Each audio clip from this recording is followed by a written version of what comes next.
আপনাকে বিশ্বস্ত লোক পাঠাবেন। হাদিস শরীফ আছে, মেয়েদের মধ্যে এমন লোক পাঠান লাগবে, পুরুষ মানুষ মেয়ে দেখলে তাদের কিছুই মনে হয় না। একেবারে 80 বছরের উপর বুড়ে একটা মেয়ে মানুষ দেখলে আর কিছুই মনে হয় না। আর একটা হলো 6 বছরের নিচে ছোট বাচ্চা, ওই মেয়ে মানুষ দেখলে আর কিছুই মনে হবে না। ধরে কোন কথা ঠিক কিনা? তাছাড়া মেয়েদের দিয়া মেয়েদের মধ্যেই তোলা ভালো। এটা পুরুষত্ব বোঝেন? বোঝেন না। একটা পুরুষ মানুষ বাইরে থেকে চেনার উপায় কি? কাপড় চোপড় সব গাওয়ার থাকবি, কিন্তু বাইরে থেকে চিনবেন। আমাকে এক মেয়ে বলছে, হুজুর আমার স্বামী খুব সুন্দর, তো আমি একটু সাথেলে বের হলি, রাস্তার মেয়েরা খেলে আমার স্বামীর দিকে তাকা থাকে। দোয়া করেন হুজুর, আমার স্বামীকে কোনো মেয়ে যেন নজর না দেয়। আমি বললাম, দোয়া লাগবি না, তোমার স্বামী চাচা বানাও। তা আমাকে রাগ করে কয়, হুজুর স্বামী কোনোদিন চাচা হয়? আমি বললাম, চাচা কবার করছি না বানাবার করছি? চাচা বানান। স্বামীর হাত পাও ধরে দাঁড়িয়ে রাখছে, এখন দাঁড়িয়ে একমুট হয়ে গেছে। উনি আর স্বামীগুলা বেড়া যায়, একটা মেয়েও ভুলে তাকায় না। কেউ যদি তাকায়, চাচা আসসালাম আলাইকুম। বউ কয়, আরে এই দাঁড়ি না মরদ রে ভাই, তারপরে গরম লাগতেছে। হ্যাঁ হোক, অসুবিধা নেই। আপনি কি তোর ফ্যান নেই? তের কি ভিতরে একটা সন্দেহ হচ্ছে যে শেষ পর্যন্ত লোক থাকবি একেবারে? হুজুর যে ওয়াজ ধরলো, আমি আপনাকে এলাকার জীবনে আছি কন একটু প্রাণ ভরে ওয়াজ করি, আপনারা শোনেন। তেরকে খুশখুশিটা বন্ধ করার জন্য আপনার কাছে চাদর আর রুমাল যাবে। এই মুরব্বী, ও মুরব্বী, মুরব্বী দেখছেন,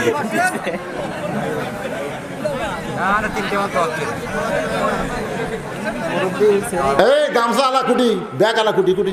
আপনাদের কমিটির লোক কোথায়? সেগুলো নিজের তো আওয়াজগুলো একদম দেন না, টেকালে আরেক দিকে চলে যাবি।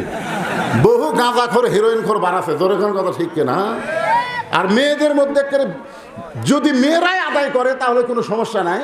আর আপনাকে বিশ্বস্ত লোক পাঠাবেন। হাদিস শরীফ আছে, মেয়েদের মধ্যে এমন লোক পাঠান লাগবে, পুরুষ মানুষ মেয়ে দেখলে তাদের কিছুই মনে হয় না। একেবারে 80 বছরের উপর বুড়ে একটা মেয়ে মানুষ দেখলে আর কিছুই মনে হয় না। আর একটা হলো 6 বছরের নিচে ছোট বাচ্চা, ওই মেয়ে মানুষ দেখলে আর কিছুই মনে হবে না। ধরে কোন কথা ঠিক কিনা? তাছাড়া মেয়েদের দিয়া মেয়েদের মধ্যেই তোলা ভালো। এটা হলো মহিলা মাদ্রাসা। ধরে কোন কি মাদ্রাসা?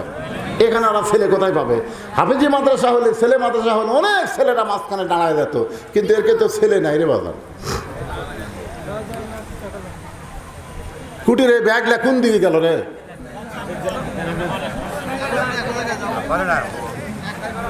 এই সাইড থেকে ধরছে, এই সাইড থেকে দেখতে দিচ্ছি। টাকা হবে, আমরা ভাগ করে খাও, ব্যবসা করার কথা তো। বাজারে বিক্রি করতে গেছে জুলাইখা, বিয়া বৈশা দি মিশ্রের সাথে বাচ্চা হয় না। যে মায়ের বাচ্চা হয় না, ও মায়ের যতই সোনার মালা গলা দিয়া থন শান্তি পাবি না। কোলের মধ্যে একটা প্যাঁ প্যাঁ প্যাঁ প্যাঁ প্যাঁ প্যাঁ লাগবে, কে লাগবে, কথা কর না কেন? 1 লক্ষ স্বর্ণ মুদ্রা ইউসুফরে কিনছে,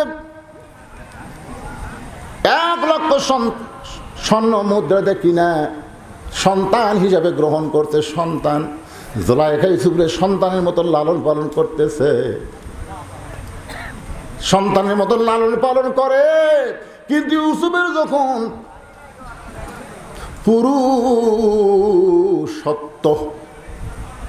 পুরুষত্ব বোঝেন?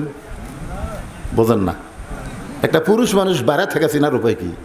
কাপড় চোপড় সব গাওয়ার থাকবি, কিন্তু বাইরে থেকে চিনবেন।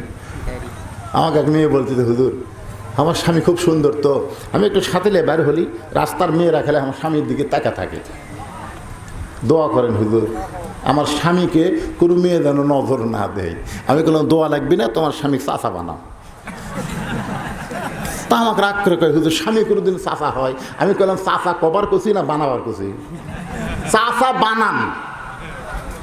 স্বামীর হাত পাও ধরে দাঁড়িয়ে রাখছে, এখন দাঁড়িয়ে একমুট হয়ে গেছে। উনি আর স্বামীগুলা বেড়া যায়, একটা মেয়েও ভুলে তাকায় না। কেউ যদি তাকায়, চাচা আসসালাম আলাইকুম। বউ কয়, আরে এই দাঁড়ি না মরদ রে ভাই, মরদ মানুষ। ইউসুফের মোচ গজাচ্ছে, দাড়ি গজাইছে। মিন শাররিল ওয়াসওয়াসিল খান্নাস, জুলাইখার ভিতরে শয়তান। জুলাইখারে বুঝাইতেছে, ইউসুফ রে তুই কি পেটত রাখছিলি? না। তুই কি দুধ খাওয়াইছিস? না। তাহলে কিসের সন্তান? আজ ইউসুফ বুড়া হয়ে গেছে, এ তরতাজা মাল। শয়তানের ধোকায় জুলাইখা ইউসুফরে নিয়ে গেছে। বহু বড় কাহিনী, আমি মাগরিবের নামাজ বুঝানোর জন্য শুধু তড়িঘড়ি করতেছি ভাইজান। সমস্ত দরজায় তালা দিয়া ভিতরের দরজায় ভিতরের ঘরে গিয়ে বলতেছে, ইউসুফ দরজা জানলা বন্ধ করেছি, আমার মনের বাসনা পুরা করবার চাই। ইউসুফ রে, কেউ দেখবে না, দেখার মতন কেউ নাই। সঙ্গে সঙ্গে ইউসুফ নবী বলতেছে, ইন্নী আখাফুল্লাহ, আমি আল্লাহকে ভয় করি, কেউ না দেখলেও আমার আল্লাহ দেখতে পায়। জুলাইখা বলে, সোজা আঙ্গুলে ঘি ওঠে না, আঙ্গুল ব্যাকা করা লাগে, সব দরজার তালা মারছি, যাবো কেমনি? আল্লাহর প্রতি তাওয়াক্কুল করে, মাইয়া তাওয়াক্কাল আলাল্লাহি ফাওয়াসবুহু, দরজার কাছে আসে অটোমেটিক দরজা খুলে যায়। ধরে বলেন সুবহানাল্লাহ। সব দরজা যখন খোলা শেষ দরজায় গিয়ে জুলাইখা ইউসুফের পিছনে এমন ভাবে খামচ মারছে, পাঞ্জাবি ধরছে, মনে করছে কাপড়ের মহব্বত ইউসুফ ব্রেক করবে। যার কলিজার আল্লাহ ভয়, তার কি কাপড়ের কোনোদিন মহব্বত হয়? ইউসুফ যখন চলে গেছে, এমন সময় জুলাইখা চুলগুলা উস্কো খুস্কো করে রাজ দরবারে গিয়ে কাঁদতেছে। শুধু কান্দে জুলাইখা, কান্দে। প্রধান বিচারপতি বলে, কান্দেন কেন? জুলাইখা বলতেছে, এত কষ্ট করে লালন পালন করলাম সন্তান হিসাবে, আজকে সেই ইউসুফ আমার ইজ্জত নষ্ট করবার চাইছিল, আমি বহু কষ্ট করে আমার ইজ্জত বাঁচাইছি। অ্যাটেন্ড টু মার্ডার, মানে মার্ডার করেনি, করবার চাইছিল। এমনও হয় জুলাইখা কাঁদতেছে। জুলাইখার চোখের পানি দেখে বিচারপতি বলতেছে, মা জুলাইখা কাঁদো না, অবশ্যই ইউসুফের বিচার হবে। জুলাইখা ঘরের মধ্যে সে মুস্কি মুস্কি হাসে, পিছন দিকে ওর স্বামী আজিজ মিত্র দাঁড়ায় গেছে। বলে, জুলাইখা কার নামে ধর্ষণের বিচার দিলে? জুলাইখা রে, মুস্কি মুস্কি হাসতেছে। জুলাইখা বলে, সোজা আঙ্গুলে যখন ঘি উঠবে না, তখন 13 বছর বন্দি রাইখা হাসপাতালে গিয়া ইঞ্জেকশন মারা লাগবে। জোরে কোন কথা ঠিক কি না? বাজান একটু খেয়াল করবেন, জুলাইখার বিচার হবে, ইউসুফের বিচার হবে পরদিন। হাজার হাজার মানুষ আইছে মনে ঘৃণা নিয়ে, মনের মধ্যে ঘৃণা নিয়ে আইছে যে সন্তান হয়ে আমার দিকে খারাপ নজর দেয়, তাকে লালন পালন করছে, সেই সন্তান ইজ্জত নষ্ট করবার চাই। এই নিমখ হারাম কেমন দেখার জন্য এসে সবাই চারিদিকে খাড়া হইয়া মাঝখানে ইউসুফরে দাঁড় করাই দিছে। ইউসুফ মাথা নিচু করে দাঁড়ায় আছে। প্রত্যেকটা মানুষ ইউসুফের দিকে তাকায় বলে, এত সুন্দর একজন যুবক কোনোদিন খারাপি করতে পারে? জোরে বলেন, পারে? 50 বছর কোরআনের তাফসীর করা বাংলাদেশের শ্রেষ্ঠ মুফাসসির, চেহারার দিকে তাকাইলে মনে হয় এই মানুষটা কোনোদিন রাজাকার হইতে পারে। এসব মায়ের উপরে হাত মারছে। তোমার মা জুলাইখা লালন পালন করছে, তার ইজ্জত নষ্ট করার জন্য হাত মারছে। ইউসুফ কাঁদতেছে, কারণ অভিযোগ ছাড়া যখন বিচার, অভিযোগ দিয়েই বিচার, তদন্ত ছাড়া এখানে কোনো কথা বলার উপায় আছে? জুলাইখা অভিযোগ করছে আর তদন্ত ছাড়াই বিচার শুরু হয়ে গেছে। মায়ের স্তনে দুগ্ধ পান করে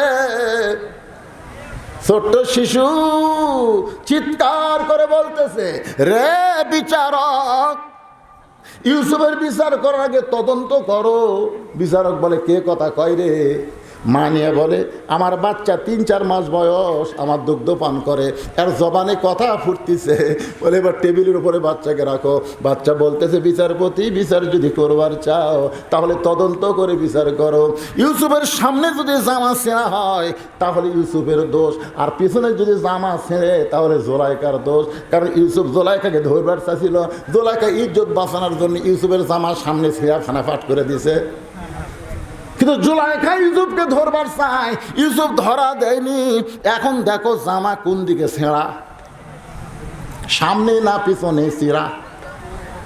সমস্ত বিচারপতি তদন্ত করে দেখে যে আমার সামনে ছেঁড়া তো দূরের কথা, ময়লা পর্যন্ত লাগেনি।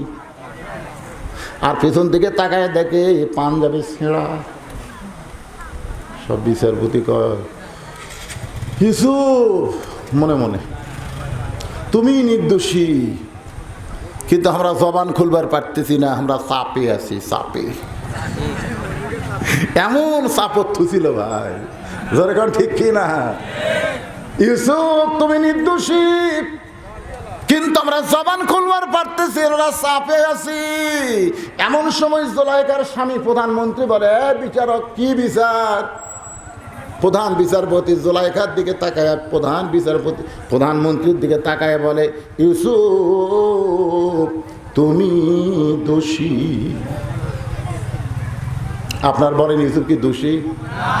ইউসুফ তুমি দোষী, বিনা দোষে দোষী কইরা আল্লাহ ইউসুফ দিল জেলখানা। আল্লাহ উপায় বলো না, জনম দুঃখী কপাল পোড়া মানুষ ইউসুফ গেছো না। আল্লাহকে ইউসুফ রে, ভালো মানুষ জেলখানায় গেলে তার সম্মান বাড়ে, আর খারাপ মানুষ জেলখানায় গেলে তাকে ডিম মারে। জোরে কান কি মারে? জুতা মারে। আর ভালো মানুষ যদি জেলখানায় যায়, আপনারা বলেন তো তার সম্মান বাড়ে না কমে? আমির হামদার সম্মান আগে যা ছিল তার চাইতে বাড়ছে না কমছে? মামুনুল হকের সম্মান আগের চাইতে বাড়ছে না কমছে?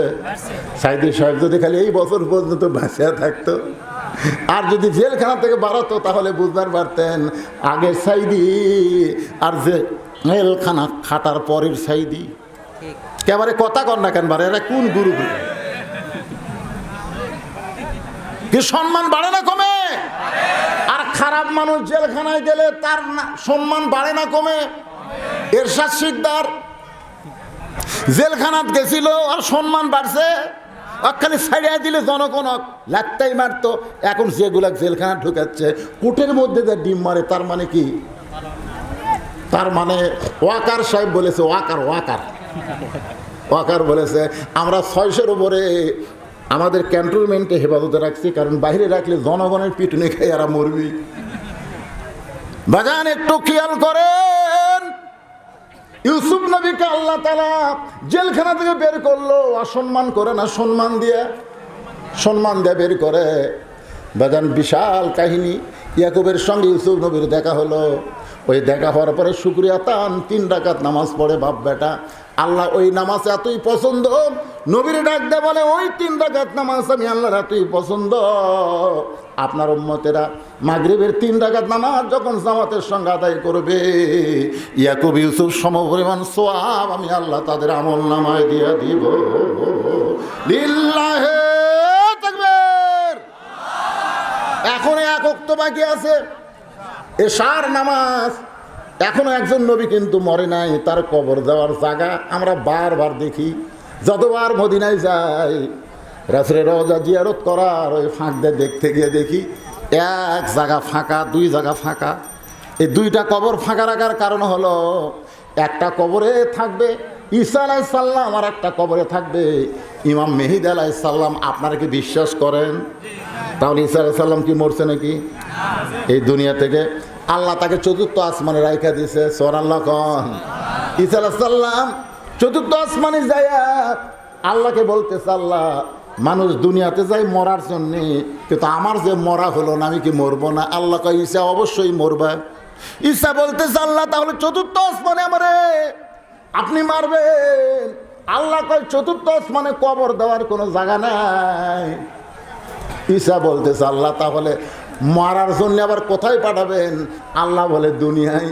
ঈসা বলে, আল্লাহ আবার নবী করে কবে দুনিয়াতে পাঠাবেন? আল্লাহ কয়, ঈসা রে, নবী করে আর তোমাকে দুনিয়াতে পাঠানো হবে না, বিশ্বনবীর উম্মত করে দুনিয়াতে প্রেরণ করব। যেই বলছে বিশ্বনবীর উম্মত, সঙ্গে সঙ্গে 4 রাকাত নামাজ আদায় করে। আল্লাহ বলে, ঈসা খবর কি? বলে, নবী হয়ে এত খুশি হয়নি, কিন্তু বিশ্বনবীর উম্মত হওয়ার কথা শুনে তোমাকে 4 রাকাত নামাজ পড়ে শুকরিয়া আদায় করলাম। আল্লাহ বলে, নবী গো, ওই 4 রাকাত নামাজ আমার এতই ভালো লাগছে, আপনার উম্মতের জন্যে এশার 4 রাকাত ফরজ হিসাবে কবুল করে নিলাম। নামাজ আদায় করবে জামাতে, ঈসা নবীর সমপরিমাণ সওয়াব আমি আল্লাহ দিয়া দিব। ওটার আগে আপনারা বলেন কোন নামাজ বাদ দেবেন? একেবারে বাদ দিবেন? মাশাআল্লাহ, এই নামাজ বাদ না দেওয়াটা নিয়ত করাই হলো কুরবানি। আজ থেকে নিয়ত করেন, এক ওয়াক্ত নামাজ বাদ দেব না। সবচেয়ে বড় কুরবানি হলো কি? ত্যাগ করা। ওই ঘুম টুম সব বাদ দেয়। সাইড থেকে কি কয় বেতের নাকি? বেতের বাদ আছে, জুম্মা বাদ আছে, একদিনে সব শুনবেন না। না, আমার প্রধান অতিথি ভাই নামাজের গুরুত্ব নিয়ে কথা বলাতে আমি মনে করলাম যে এলাকাত মনে হয় নামাজে কম চলতেছে। সত্যি? হ্যাঁ, যে মরদরা নামাজ পড়তেছেন না, হাই রে পিটন হইবে। একটা ছোটবেলার গান শুনছিলাম মধুবন সিনেমা হলে। সে যে কেন এলো না, কিছু ভালো লাগে না, কবরে আসুক তার আমি মজা দেখাব।